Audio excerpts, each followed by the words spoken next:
जय जगन्नाथ फ्रेंड्स। आज आपण मान गोटे छोट रेसिपी नहीं आसी जोटा कि आलू भजा। आपण मैंने तो सब प्रकार आलू भजा खाई थे, एमती मो भरे थे बनातु, बहुत टेस्ट लगे फ्रेंड्स। जोटा कि गरम भात, रुटी, नान, परोटा सबूरे बहुत बढ़िया लगे फ्रेंड्स। प्रथम तो मुझे सरू सरू लंबा लंबा कर आलू को काटी नहीं एबे भल भाव धोईकी गोटे थाली रे मु रखी नहीं।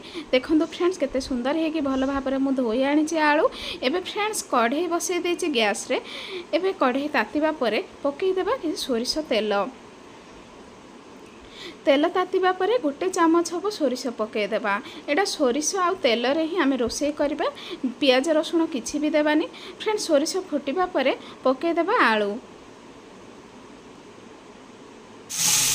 आलू पकईदे भल भाव एमती आम घाटी नवा फ्रेंड्स। गोटे मिनिट एमती ताकू घाटिबा। एबे पकईदेबा स्वाद अनुसार लुण,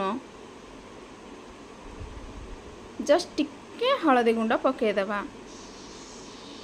एतिकी पकेबा फ्रेंड्स। आ किछि भी पकेबानी, ना मसला ना पियाज ना रसुण किछि भी एठी पड़िबानी।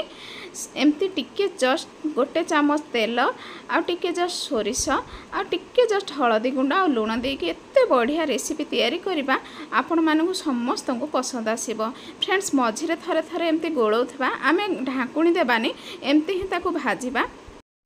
देखो फ्रेंड्स आलूर कलर एवं चेंज हो आसलानी, जमती कि क्रिस्पी होगी गोल्डन ब्राउन कलर हम आलू तो बहुत टेस्ट लगे फ्रेंड्स। आपण मैंने थरुटे एमती ट्राए करूँ। यहाँ तो देखा छोट रेसिपी किंतु एटा समस्त को पसंद आसी था, छोट रु बड़ समस्त को पसंद आसी था। और एटा माने सांगे सांगे फटाफट हो जाए तो ये रेसिपी समस्ते पसंद करते से आज आपण मानी ये रेसिपी नहीं कि आसी फ्रेंड्स। देखु आलू पूरा पूरी परफेक्ट हो गला, भजा एवं आमर रेडी हो गला। ए रेसिपी केमती लगिला निश्चय